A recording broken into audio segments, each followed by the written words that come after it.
We got breaking news, a bombshell new report on Jack Smith's congressional spying. Keeping you informed and engaged, now more than ever. This is Sekulow. We want to hear from you. Share and post your comments or call 1-800-684-3110. And now your host, Logan Sekulow. Welcome to Sekulow. We do have some breaking news we're going to get to. Jordan's in studio, Will's in studio. We're going to have Jeff Balaban joining us and Rick Grinnell. It's going to be a packed show, but of course we want to hear from you as well at 1-800-684-3110. Want to lead off with big thanks to everyone who joined us during Giving Tuesday. Of course, the month of December continues on with our year-end drive, but we did hit our goal. We were trying to raise within the show $50,000. It would be $100,000 matched, and we did it just barely, but you showed up, and we appreciate that. And, of course, we had a massive day in general, though, with a lot of you showing up throughout the day, whether that was responding to emails or text messages, whatever you may have gotten. Of course, we know it's a big day for everyone during Giving Tuesday. But now we're heading into Wednesday, and your generous support, obviously, for November and for Giving Tuesday made a huge impact. And this time of year, it's very important. So if you want to give, great time to give. Of course, your donations are doubled. We're going to hit the Tennessee election that happened last night. Of course, we were joined by now – Congressman-elect Van Abs. Van Abs, Yes. after his appearance yesterday, we should take credit for it. He was on the show for about 4 minutes. I think that 4 minutes took him over the top, won by quite a big margin, but still shows that there's a big push in some of these more deep red states to bring in a liberal voting base, and they did show up to some extent. We'll get into that, as well as the breaking news, Will, out of Washington, D.C. Once again, Jack Smith shows up in the headlines. That's right. So this is a fascinating response from the Administrative Office of the United States Courts. This was a letter sent to Chuck Grassley, who had inquired about why Judge Boasberg, who many people know from these nationwide injunctions issues, he was kind of at the front line of the judicial lawfare against the administration right at the beginning. So not a strange name to folks that watch this program. But they were inquiring why, because he was the one that signed off on the subpoenas to get the phone records of the sitting U.S. senators and congressmen. And on top of that, Jack Smith also filed a non-disclosure order request wanting to make sure that Verizon, AT&T, all these phone companies that were getting these subpoenas would not notify their customers, your data, your information, your records have been subpoenaed by the federal government, by the Justice Department. And Chuck Grassley wanted to know, why did he sign off on that? Why did the judge say, you can't tell Ted Cruz, you can't tell Marsha Blackburn, you can't tell Lindsey Graham, and all the others that were subpoenaed that their records have been taken up? And it's a very interesting response, Jordan, from the courts. This director, Robert Conrad of the Administrative Office of the Courts, is arguing that the reason that this judge signed off on the non-disclosure order, barring the U.S. senators from knowing that they had been subpoenaed, is because it's pretty much just a standard form. He didn't probably even know it was senators, because the only thing on this request, which is boilerplate information, so no arguing of why it's important they not be told, but the only identifier is the phone number itself. Therefore, the judge would have to see it and instantly recognize the phone number of a sitting senator in order to know that that's who this is. So here's what, Will, just to break that down. So like what Will is saying is that they don't even attach the subpoena when they go to the judge to say we want non-disclosure orders on these, going to those telephone companies of the records that we're requesting on these, and here's a bunch of phone numbers. And then that's it. So the Department of Justice, under their policies at the time, now those policies are changing, but the policies at the time, you could just submit a bunch of phone numbers and say, please sign off on our non-disclosure order, and that's it. Now, does that mean the judges couldn't be a check? No. But the usual practice, which is a little bit scary if you think about it, has been DOJ doesn't have to attach the subpoena, just says, we want these numbers, we want this info. And by the way, you can't inform the owners of those numbers. That's right. Phone lines are open for you. If you have questions, we're going to break this down even further when we get back from this quick break at 1-800-684-3110 to call in. But, of course, support the work of the ACLJ and our legal work and our media side over at aclj.org, where all donations through the end of the year are doubled. Be a part of it today.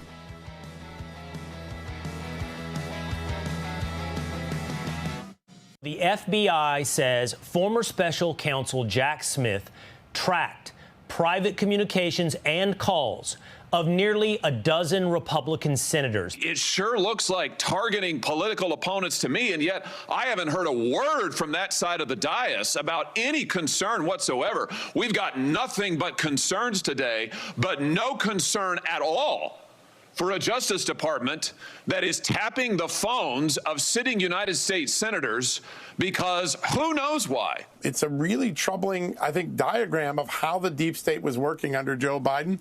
The FBI, the DOJ, working hand in glove to pry into the lives, the conversations, and the data of Republicans. Could you imagine if it was a different situation and it was the Department of Justice under President Trump spying on Democratic senators, what the reaction would be? Arctic Frost was the vehicle by which FBI agents and DOJ prosecutors could improperly investigate the entire Republican political apparatus. The size of the scope of this effort becomes evident. It becomes more and more shocking that there apparently was no opposition. The Attorney General himself apparently said nothing. The period of time that Smith and the FBI is looking at is a time when Congress is in session doing work protected by the Constitution. They were certifying the 2020 election. So there's a very serious separation of powers issue here. Why did the executive branch take this thing? What did they tell the grand jurors? What was the predicate? Did they really have any crimes, or were they fishing? The importance of fighting back here is not just to protect the senators' constitutional rights, but all of our constitutional rights. Because if it's this easy to get their information, how easy is it to tap your phone?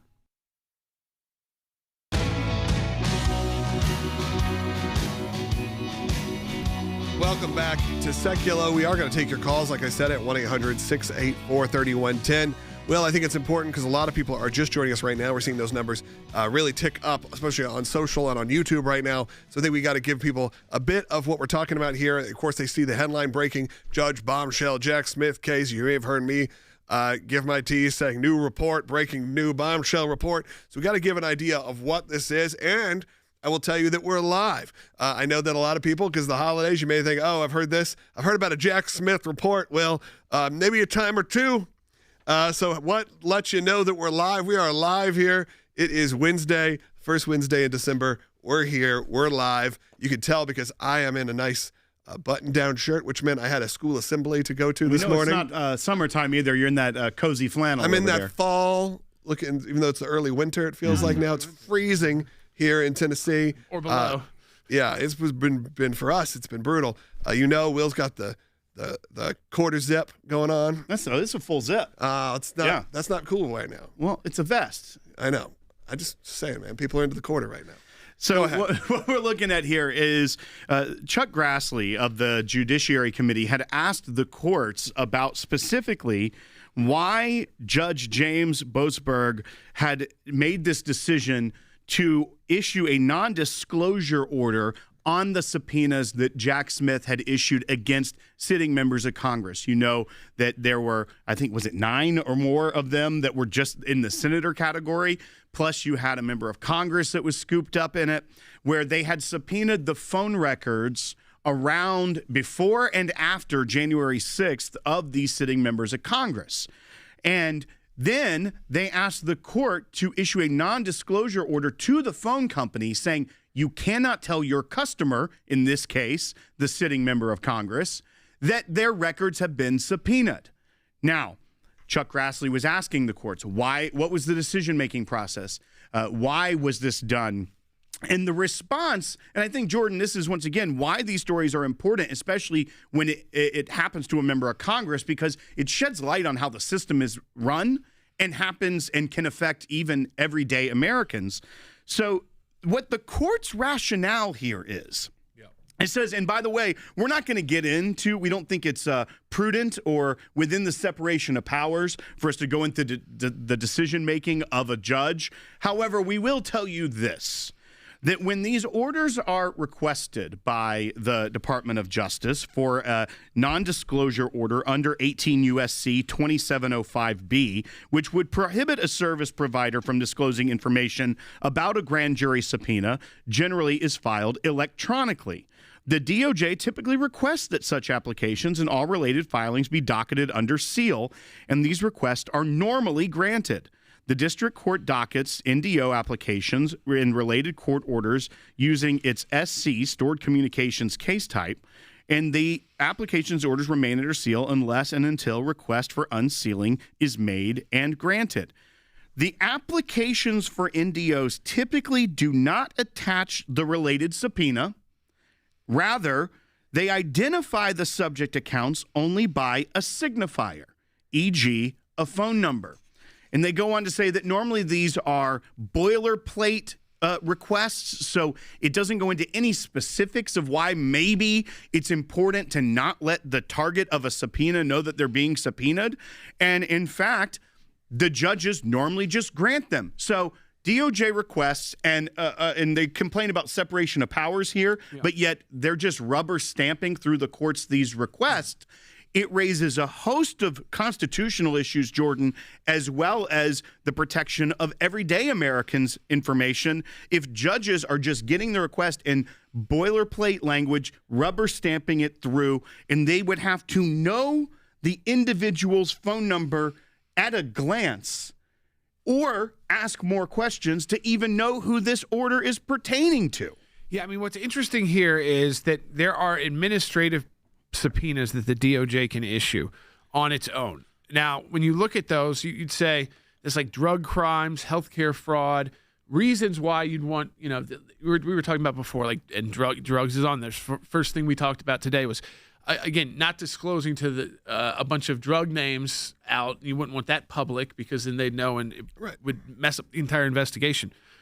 And I'm wondering if that's how Jack Smith went at this. But his was a criminal investigation. Now, in criminal, those are administrative subpoenas are kind of a part of investigations, but they're not supposed to be like the criminal investigation, which would go through a grand jury subpoena process, so the grand jury can subpoena the documents. It would then be issued. That doesn't require a judge approval, but it requires a grand jury to say, yes, let's get these documents. And then there's actual judicial subpoenas. So I'm wondering here is, where did he file this? I'm trying to go through that document. As a criminal investigation, was he doing it under the administrative subpoena ability of the DOJ? But this has been changed. In 2024, this was changed. So this law but he filed these before 2024. So moving forward, after 2024, prosecutors are required to notify the court if they're seeking a gag order against a member of Congress so that judges can take that into consideration. Yep. So that has changed. But he is using the previous gray area to say, well, I don't need to ask questions. And by the way, just to make clear to everybody, they don't have to be a rubber stamp. There's no law that says you can't ask these prosecutors, what am I doing here? I don't have your subpoena. You didn't attach it. You're asking for all these different phone numbers. I don't even know what this is about. And you're not only asking for the phone numbers, information going to Verizon, all these different companies. You're asking me to keep it under seal so that the people whose phone numbers those are never get notified. Yeah, what I like in these moments when we're on air and these kind of breaking news moments happen is we are posing a lot of questions. We are doing that deep dive. Jordan's saying, how did this happen? And what we're able to do is actually reach out to members of our team who are working. Understand that you're seeing a very small portion of the organization right now. There's a large group of people. We said, hey, we have a question. So you'll send it to some of your legal experts. They'll start doing a deep dive. We'll get actual legitimate answers. We're not just posing questions to pose questions here. So in these moments where you hear us questioning, well, how could they do this? What would it may be? Understand there's people on the other side of this glass, if you will, who are doing that heavy lifting right now, who are finding out all that information so we can report it back to you. Same, obviously, with our media work, all the incredible crew. But when you're talking about these kind of topics, as they break, it is why it's important that we have such a top team. And what we're also seeing is, one, it's exposing a lot. And yes, there are times, Jordan, when, yes, the DOJ, if they are pursuing a case against someone, would need to keep that under wraps and not let someone know they're the target of an investigation, where that person's a flight risk, or whether it's because of an impending threat to Americans or to people that could be harmed by that, or whether or not they could they're afraid of tampering with witnesses or something of that effect, or destroying or obstruction of justice in some sort of way. When you're talking about members of Congress and it being rubber stamped, and also, I to some degree, I feel like that should be the exception of issuing these type of non-disclosure, not just the general rule that every judge follows this rubber stamp method. If that is the case, if the Justice Department can effectively ask whatever they want of the courts, at least under a Biden administration, when it's going after conservatives here, then what is the point of the third co-equal branch of government being the judiciary if they're just effectively a rubber stamp administrative office for the Department of Justice? Right. I mean, I'd say, again, this is why we have said that the Department of Justice, like so many government agencies, we talked about the IRS, we took on the IRS, and they've had to change their policies when it comes to their tax-exempt division. And we totally, kind of cleared house of that division. And, there haven't been the kind of issues that haven't arisen lately, if you've realized. And, one-offs every once in a while, but it's not widespread. And you would know about it widespread now because people are looking for that. Like, hey, if my conservative group got this, did other groups that were like this get this? And you're not hearing about it now. That's because that whole tax-exempt division got new rules. We got the consent decree that said you can't do this, you can't politically target. The information you were seeking was wrong. When you read through this and you start realizing that it's like what we're seeing here is they're playing hot potato. Okay, so first it's Jack Smith. Then you go to Jack Smith and say, Jack Smith was looking for this information. And then you go to the judge and say, hey, Judge, why did you just sign off on all this? And then the judge's administrative division, not the judge themselves, but their administrative division writes back and says, well, because the judge doesn't even know what they're asking for. Well, then why does it even go to a judge? Right. I mean, at this point, like you start for gag orders. I mean, so they're just issuing gag orders at random based off numbers. They don't even know if the numbers are real. So think about that. There's no – now, that has been corrected for members of Congress, but we also have to think about should this be corrected further for Americans as well. I mean, it just seems like where this needs to exist is pretty simple.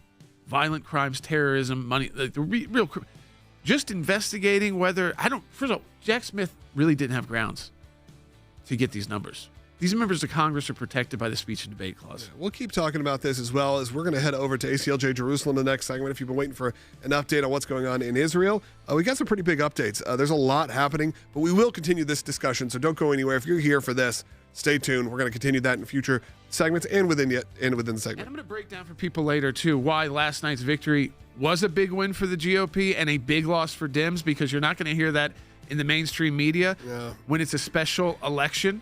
That they outspent like 10-1. My social media got very quiet last night. Again, phone lines are open for you at 1-800-684-3110. We'll be right back. The American Center for Law and Justice, the ACLJ, was founded now 35 years ago, fighting for religious liberty in the United States, First Amendment rights like speech, the right to petition your government, and we have expanded that work to other countries around the world with international offices and hubs throughout Europe, in the Middle East, and sometimes in countries we don't even talk about or put on our website to make sure they remain as safe as possible as they fight for religious liberty in their own country. And my background was in the defense of religious freedom in the courts, and I worked for the Alliance Defense Fund for a long time, arm in arm with the Sekulows, and Jay was like a mentor of mine. I used to literally carry his briefcase around when you were too young to do it. The best thing you can do is take a stand. And that's why the ACLJ exists. Even when they think their case, they might not have it, they're just not sure if they have a case, or is it big enough? There's nothing too small. A kid who wants to start a Bible club is how the ACLJ got its first case to the U.S. Supreme Court. And today, we would take that case as long as we needed to. When you go to aclj.org/help and you put in your information, you will be contacted by a real ACLJ attorney. They might need some more information and some questions for you and things. We'll talk with you about what it would mean to be represented by the ACLJ if we think it's a good fit. And if it is, it's at no cost. So all you've got to do is contact us if you believe you've been wronged. And you can write the law and the interpretation of the law for the entire country and correct it for the entire country. We're able to do that because of our donors. so that we never have to charge our clients, so there is no client's case that's too small or too large. This is what we do. This is who the ACLJ is. Join us in fighting for freedom. Have your donation doubled at aclj.org/freedom.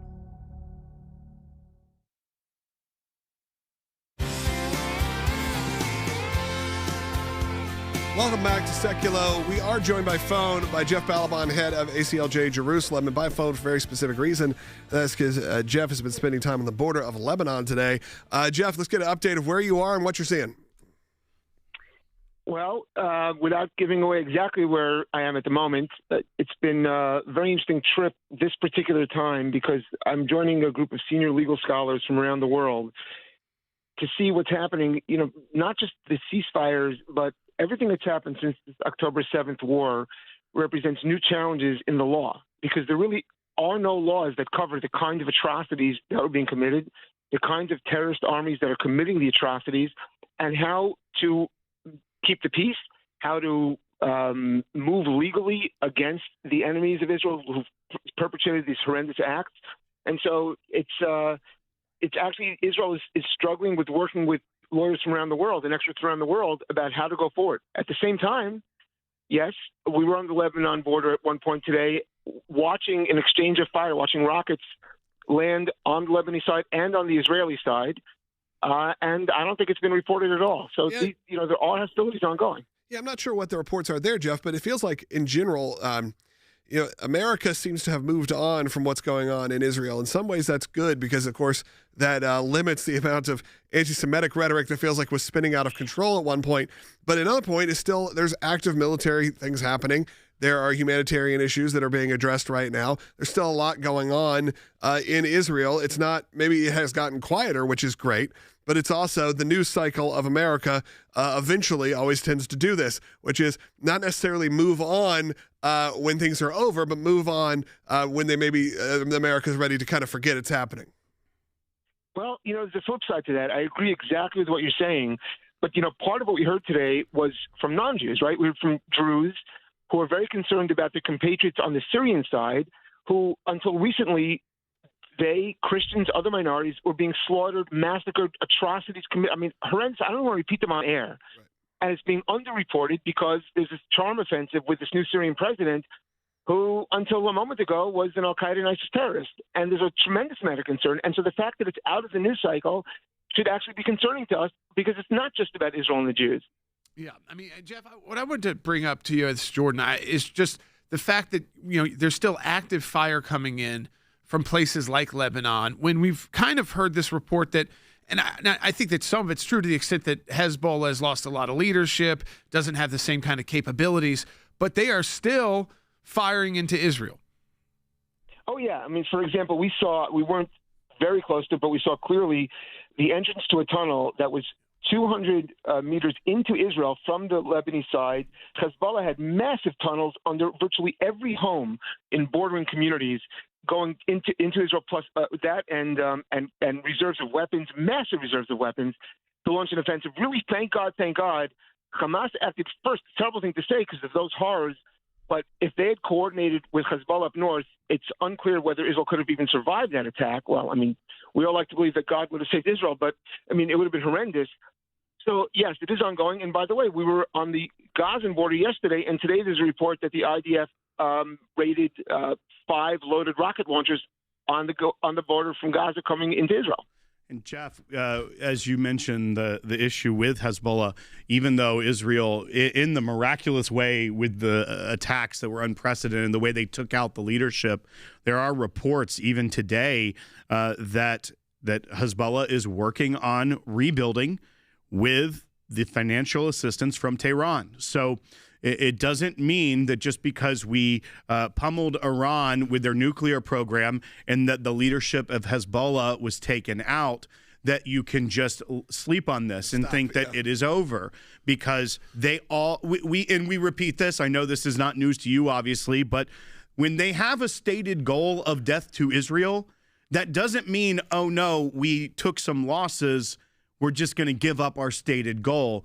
Regardless of their losses, their stated goal is still death to Israel, and we should remind everyone, death to America. That's right.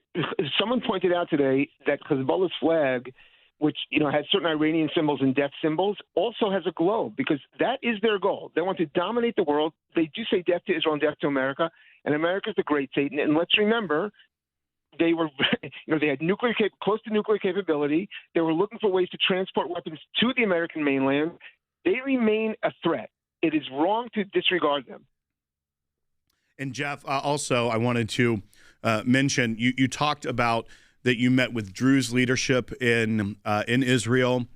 That is an issue that we at the ACLJ have been working with our ECLJ and UN office and our office in Jerusalem as well about the genocide of the Christian and Druze minorities in that part of Syria and the attempted genocide. It is something that, while the world cries genocide, genocide, genocide about what Israel was executing with the war in Gaza, they are turning a blind eye when real terrorist regimes, or whether it be in Africa, whether it be in the Middle East, when they are attempting to wipe out minority groups that are Christian, that are Druze, that are just not beholden to Islam, the world is silent.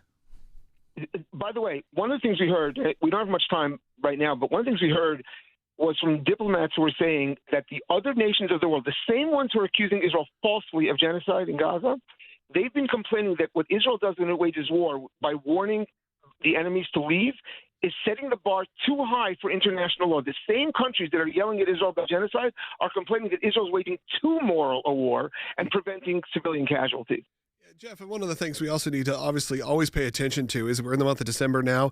Hanukkah's around the corner. We know that the Jewish holidays have also become, while you're there in Israel, have become obviously moments of celebration, but obviously sometimes tense, sometimes when there are targeted attacks. So we need to make sure people are keeping an eye out. And that's happened in America as well, by the way. It's not just happened in Israel, where these days, and we know that Hanukkah is just about a week and a half away from starting on the 13th.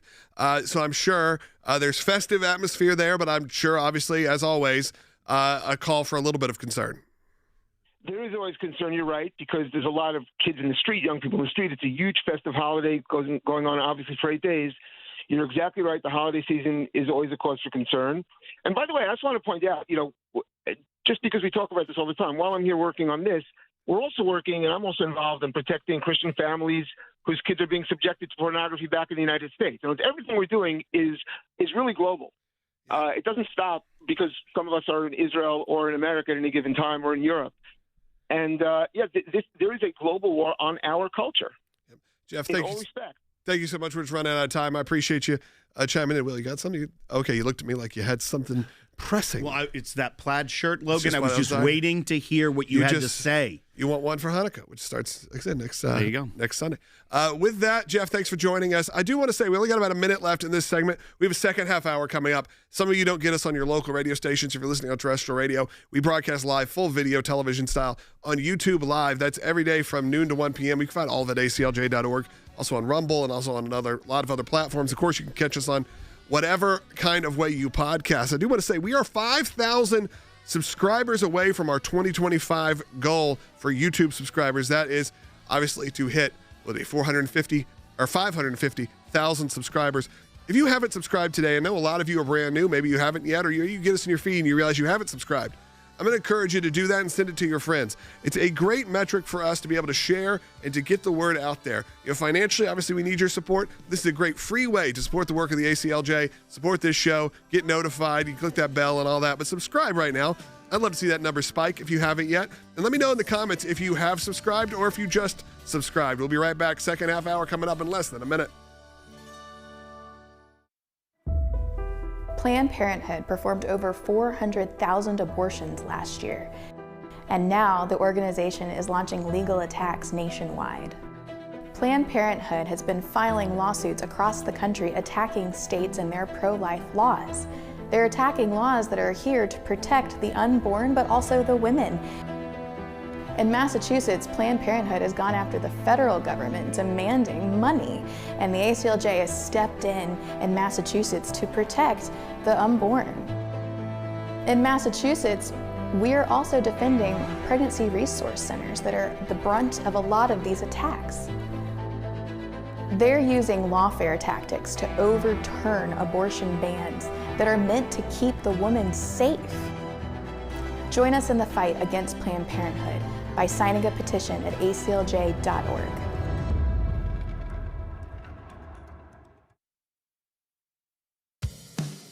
Keeping you informed and engaged, now more than ever. This is Sekulow.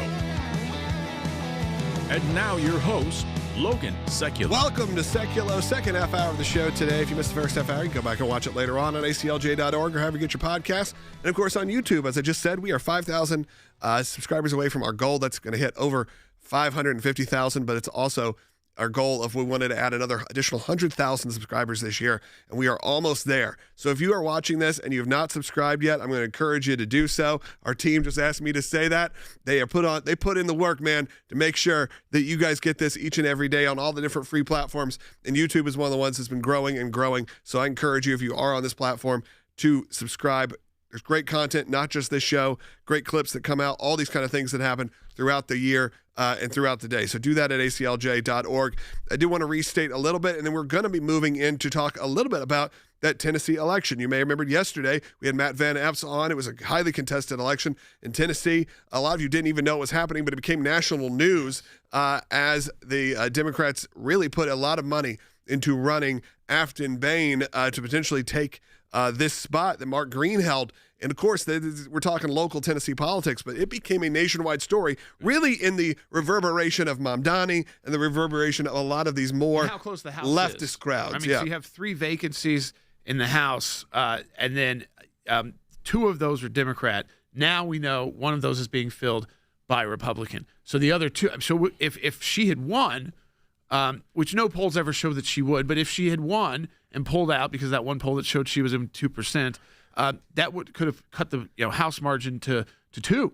I mean, and then with other retirements, the way the House works, I mean, you could have gotten down to a 1-seat majority, which makes legislation very tough to pass when you've got the Thomas Masseys of the world voting against almost everything Republicans are putting forward when they need Republicans to stick together on this or more partisan kind of legislation.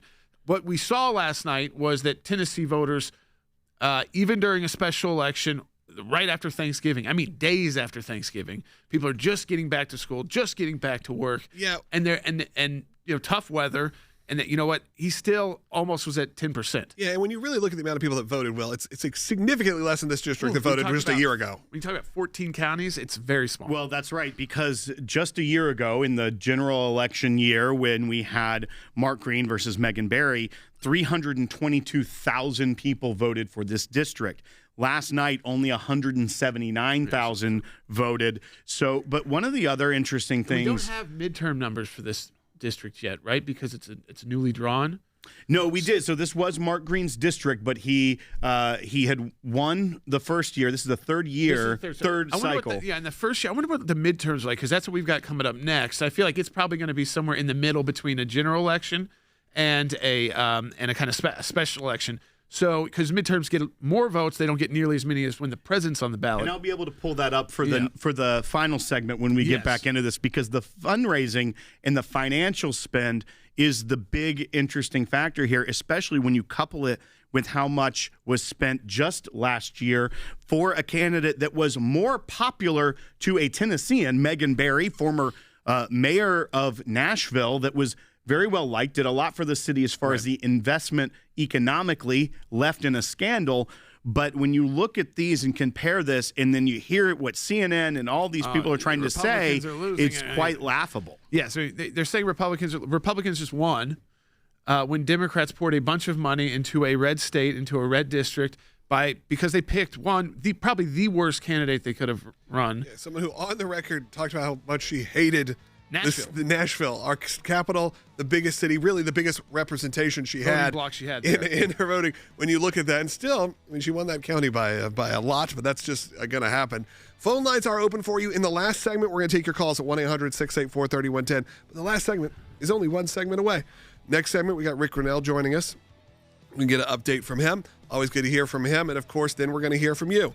But it is still our year-end drive. I need you to join us right now. We have done a lot right now, whether the Fight for Life, where we are making emergency filing right now to appeal Planned Parenthood defunding case about the Massachusetts judge yet again blocked the defunding bill against the American people's will, the American voters' will. But we're not going to have it. We're going to stand up for all of you pro-lifers out there at ACLJ.org. Make your year-end donation right now and have it doubled.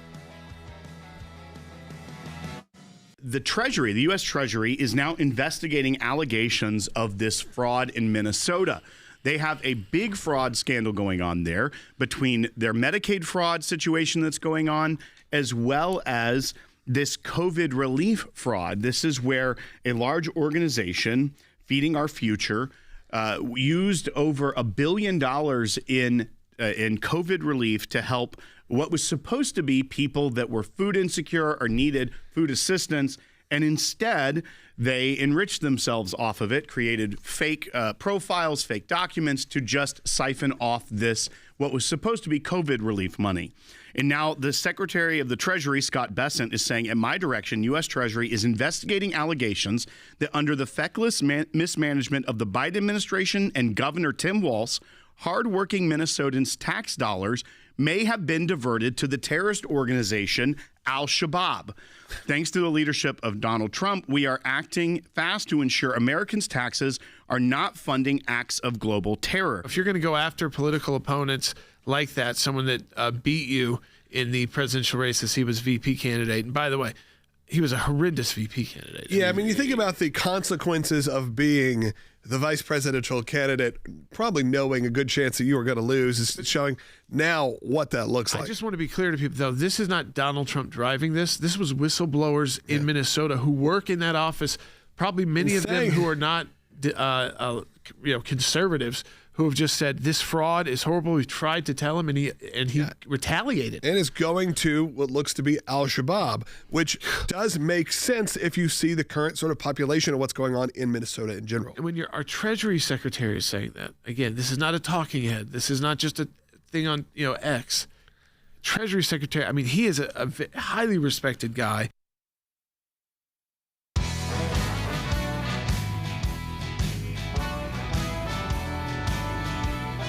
Welcome back to Sekulow. Phone lines are open. We're going to take your calls in the next segment at 1-800-684-3110. But now we are joined by Rick Grinnell. Rick, big week for you. We know it's Kennedy Center, but also got a lot going on in general. But thank you for carving out a little bit of time to join us. Yeah, no, it's a very busy week here at the Kennedy Center. We've got the FIFA draw on Friday. Tonight, we're kicking it off with a big FIFA dinner. And then, of course, we got to quickly switch Friday night into the celebration of the Kennedy Center Honors, which are Sunday. And we have such a big show. We have not announced who's performing, but let me just say this to our ACLJ audience. When you hear who's performing at the Kennedy Center Honors on Sunday night, you are going to say, whoa, we just made an incredible show, and I should be there. Can't wait to see it. Will, let's chat about, I know you had something you wanted to bring up with Rick. This is not about the Kennedy Center. I'm sorry, Rick, but this is about what we're seeing unfold. It seems like the old playbook is being used again by the left, by the media. We've seen these attacks on Pete Hegseth, where obviously the deep state has their knives out for the Secretary of War. But now we're seeing them turn their attention also to the FBI director and deputy director. We're seeing hit pieces come out, anonymously sourced, and you're seeing people like Eric Swalwell, who's a gubernatorial hopeful in your home state. But in the odd thing here is it's running in a more conservative-friendly space. It's not from the Washington Post. It's not the New York Times. This was published in the New York Post. But it's once again, it reads as though the deep state puts in anonymously sourced hit piece into ChatGPT and gets it to spit something out that tries to mock and belittle people that are trying to restore the credibility of these institutions. I want to get your take on what we're seeing unfold over these last week or so. Yeah, look, Kash Patel is one of my closest friends. Actually, we had dinner last night, and he's doing an incredible job. I don't care what anyone says. This is an organization that has the FBI, which has come at conservatives for so long. And think about trying to lead an organization that had one of the lowest approval ratings with conservatives. And the conservatives felt like they were being targeted. I certainly felt like I was being targeted. And yet now with Kash Patel and Dan Bongino there, they've literally turned this place around in a short period of time. Kash is announcing arrests constantly, and he is one of the most prepared people for this job. He's worked in law enforcement his entire career. He's worked both as a prosecutor and as a public defender. The guy is just completely balanced and focused and working 7 days a week. I don't understand some of these crazy hits from conspiracy theorists on him and his girlfriend. I think it's inappropriate. I think it's crazy. People need to get some sleep and figure out that Kash Patel is actually working for us and cleaning up the FBI. And I saw this Miranda Devine piece in the New York Post. It's all anonymous quotes. I think it's bunk.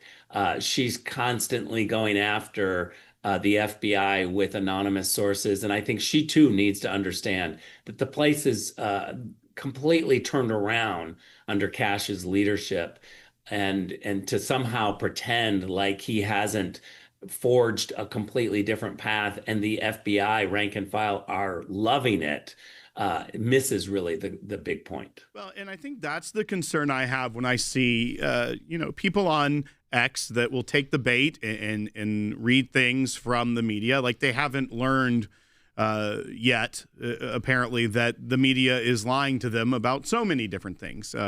But then when you think about just the stark difference in just a year ago, when we saw the FBI raiding the home, guns drawn, early morning raid as though it was a cartel member of a pro-life advocate that protected his son from being attacked by a pro-abortion supporter, and he was raided at dawn by the FBI.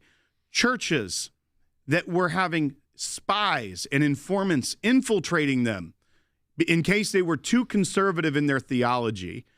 When you think about all of these things, meanwhile, what have we seen this past year? We've seen thwarted terror attacks on the U.S. homeland, multiple, and we're hearing about them, which is typically you wouldn't hear about because when the FBI does their job, they aren't the type of organization that you normally hear about the big successes. Press release didn't drop it all. Right. But I think it's important now to restore that credibility, to show the work, to let the American people know they aren't in churches anymore. They're stopping mass shootings and terror attacks. And I think that it's only proving the point to some degree that the deep state doesn't like, that it's no longer this, J. Edgar Hoover style going after conservatives FBI. It's once again getting back to what we want the FBI to be doing, and even getting reinstatement of the whistleblowers that called out the bad things the FBI were doing. That's not happening anymore. Yeah, and I think America should be happy. Yeah, people need to understand that these bureaucracies are enormous and they're very difficult to turn around. And yet I think Kash has done a phenomenal job of turning the place around pretty quickly. And so all of these people who are complaining, by the way, many of them are conservatives who are complaining that everything isn't perfect. What I have to say to these people is you don't understand what you're critiquing. You don't understand the process. You don't understand the bureaucracy. You don't understand the fight. It's so easy to sit from a place of comfort where you don't have any responsibility of turning around a big bureaucracy and then just launch bombs and complain about other people. These are difficult jobs, and I think Kash is doing a phenomenal job of turning it around. We've already seen evidence that the rank and file are actually liking the changes that Dan and Kash are doing. President likes the changes, and I applaud his work, and hopefully people will chill out and understand the enormity of what we're trying to do. Yeah, I mean, Rick, we've talked about the DOJ. The DOJ is a lot more political appointees, but it's still a huge bureaucracy. You go into the FBI, you get 3 political appointees. The rest are the bureaucracy. So to try and reform the FBI with 3 political appointees and the rest being the bureaucracy, and as you're saying, rank and file loving it, but Washington, D.C., a lot of that office, they're pushing back. And you got 3 people there who are directly appointed by the president. The rest are bureaucrats. So it's even tougher than the reform of the DOJ. Yeah, there's no question. It's a really good point, giving us context on how difficult it is to turn it around when you really don't have enough people to do the job. But what Kash has been extremely credible doing is these reforms that are geared towards law enforcement, because law enforcement officials, the rank and file FBI agents, are loving the changes because it's just common sense. Let's get back to finding the bad guys. Let's investigate the problems. Let's out the people who are working against us. And let's stay away from the political aspect of what's been happening at the FBI. He's doing it, and he's doing a great job. Thanks, Rick, for joining us today. Always great to hear your insights. Look, if any of this spurred anything in you, I want you to call me right now. We have a bunch of lines open at 1-800-684-3110. And in this next segment, we're going to take as many calls as we absolutely can. And, of course, if you are watching online, watching on YouTube, throw in a comment. We'll try to take some of those as well. But if you've never subscribed, great way to support the work. Obviously, we encourage you to just give financially at aclj.org, year-end drive, all of that. Donations are doubled. We want you to be a part of the team that way. But I was sent a little note by our friends over in our YouTube department, our social media department. They said, you know what? We really want to have 5,000 new subscribers on YouTube because that is our goal for the year. If we could hit that, we're almost at 550,000. We have added over or nearly 100,000, 95,000 subscribers just this year. So they want to hit 100,000. So you know what? Do a big thank you to them. If you have not subscribed, or maybe you got other accounts, or maybe you got friends and family, have them go on there and subscribe right now. Let's try to hit that for them. We don't need to wait till the end of the month. 5,000 is not that many people. If you're watching it right now, we got almost 2,000 watching live, and we know about 100,000 plus watch throughout the day. So if you're watching right now and you haven't subscribed, you're just getting served this right now because YouTube knows that you love us so much, but you haven't clicked that big button. Do it. Just make them happy, okay? How hard is it to make them happy, Will? Well, it's actually pretty easy. All you got to do is hit subscribe. Yeah, as long as you got an account, you can do that. Phone lines are open for you at 1-800-684-3110. We're going to take those calls coming up in the next segment. We're going to keep breaking down also that special election that came out of Tennessee, as well as though some of you are chiming in, asking about who won in Tennessee. We're going to discuss that. We'll talk about a little bit more about this, Jack Smith business. Some of you are just joining us. I know a lot of you are just joining us right now. A lot of you are commenting on my shirt. A lot. Someone said there's a fashion show. Some people want your vest. I've got the ACLJ action vest. You got one the person plaid, said, "Do you sell the vest? And if you don't sell the vest, why not?" Which to me, maybe you need to. Those are Jordan's ACLJ action vests. So I don't know. Right. You got to wear an action vest. I feel like that's a superhero thing. Yeah. I don't know. All right, we'll be right back with more on Sekulow. We want you to join us, though. 1-800-684-3110. 1-800-684-3110. Last chance to call in. Be right back.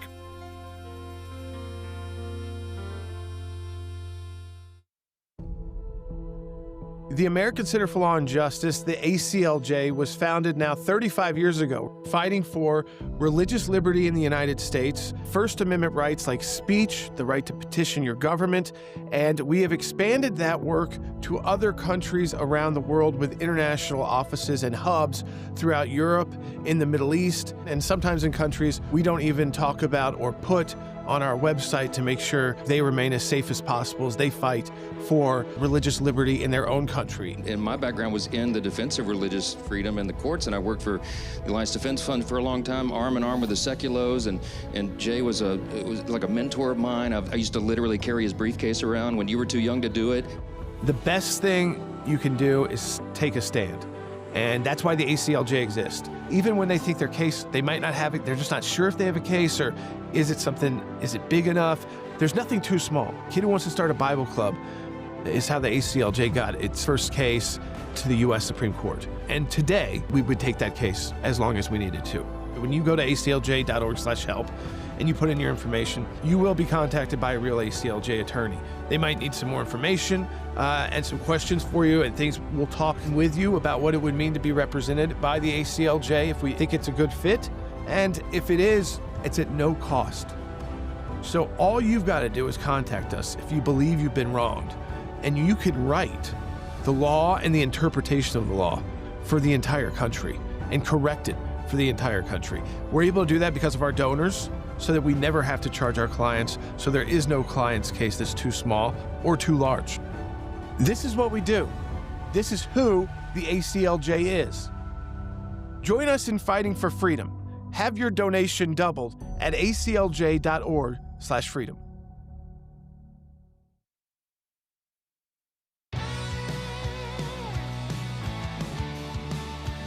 Welcome back to Sekulow. We're going to take your calls and comments coming up right now here on Sekulow. Phone lines are open at 1-800-684-3110. Kind of last chance to call in.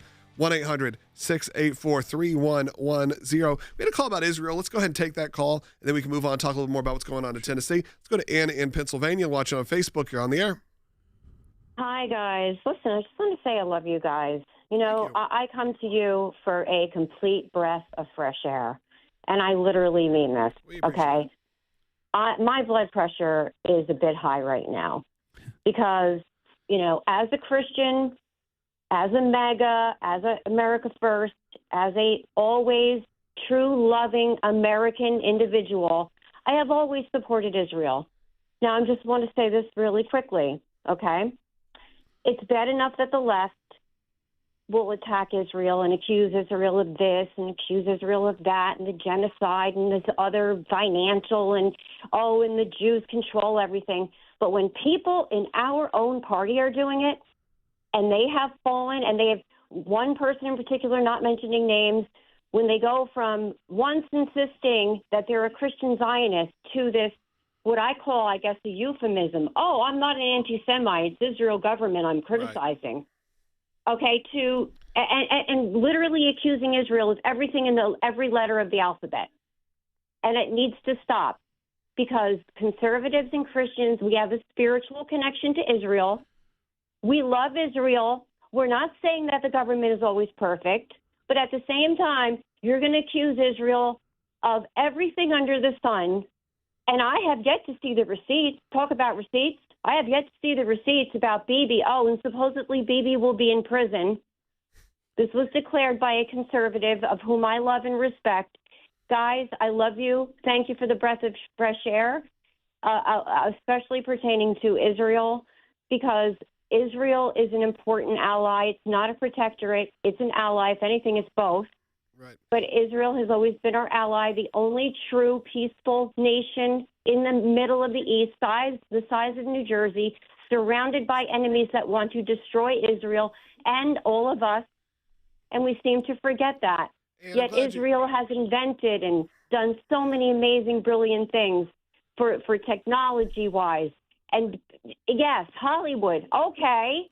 And we really appreciate you calling in. I think that's important to hear people like you who are so passionate about Israel, because the echo chamber, if you will, the noise becomes sometimes overwhelming, and you don't hear people like you, Ann, as much as we used to. So I appreciate you calling because it makes us feel a little bit more vindicated when we do bring these up, when we do have Jeff Balaban on, when we do have ACLJ Jerusalem, all of those things that maybe are not the most popular if you were to look at it from the lies that social media wants to tell you, that maybe that's not always a great barometer to what's actually happening in the hearts and minds of Christians and conservatives around the country.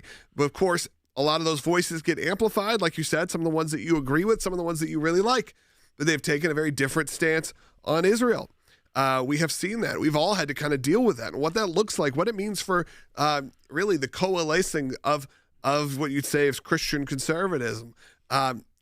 It used to be a given that you, of course, would be someone who supported Israel if you were likely on this side. But that has changed dramatically.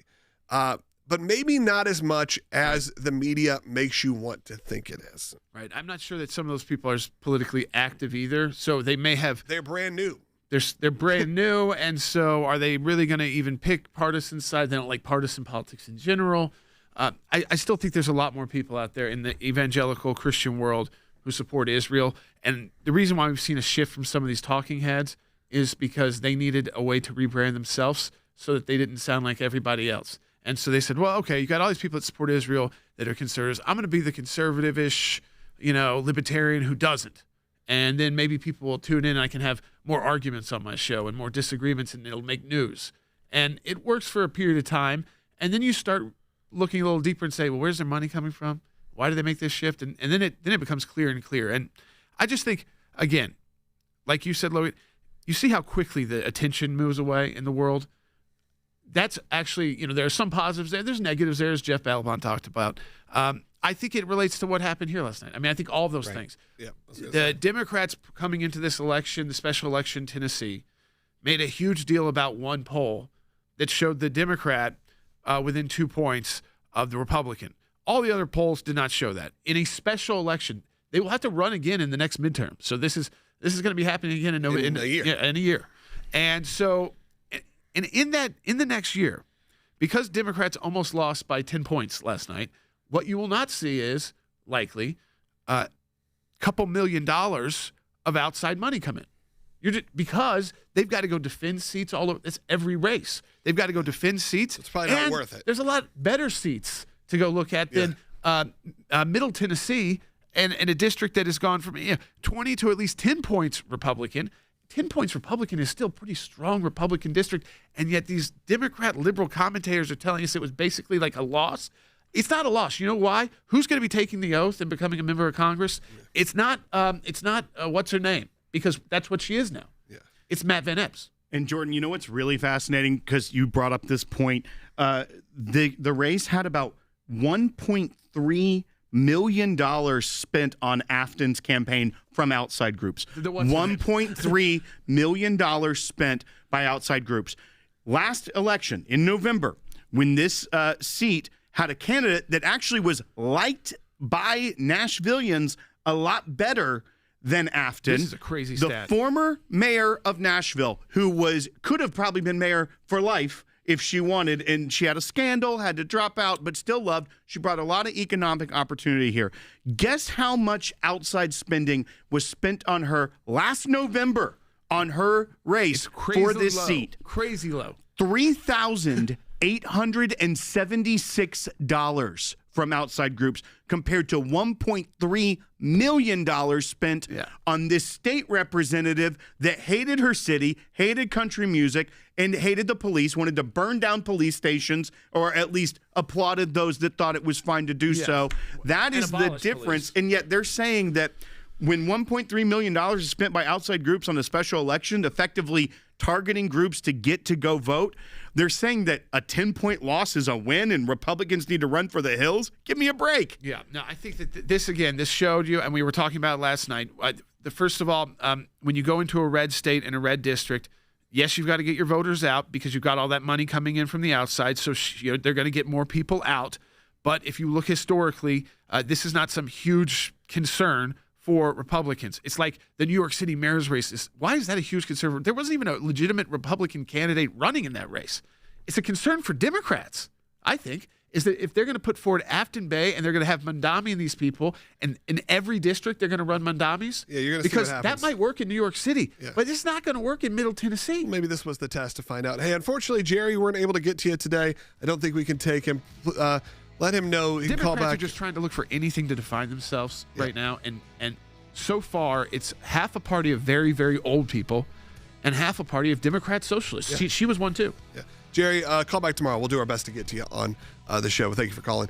With that, we got 30 seconds left. I'm going to take that 30 seconds to tell you got to support the work of the ACLJ. Help us make this month a record-breaking one. I know it's a tough time for a lot of people, so obviously this is only if you can. And if you can, your donations will be doubled and matched. And look, we had a big day yesterday. Giving Tuesday broke a lot of records. Let's keep the momentum going. I'm going to encourage you to support the work of the ACLJ during our year-end Freedom Drive. Do it right now. Your donation is doubled. That's right. That goes to our legal work, goes to ACLJ. Jerusalem, if you're an Israel supporter, goes to European Center. Of course, goes to keeping this show and our media operation on the air. So do that today at aclj.org.